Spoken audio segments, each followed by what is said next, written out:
Berikut ini cara agar baterai HP Oppo Reno 13F agar tidak cepat rusak.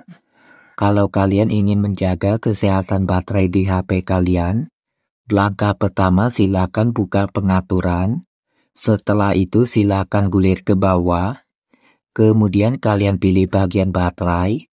Selanjutnya pilih bagian kesehatan baterai. Di sini ada dua pilihan yang bisa kalian pilih. Pengisian daya cerdas dan batas pengisian daya. Kalau kalian aktifkan yang pengisian daya cerdas, secara otomatis akan menyesuaikan pengisian daya HP kita.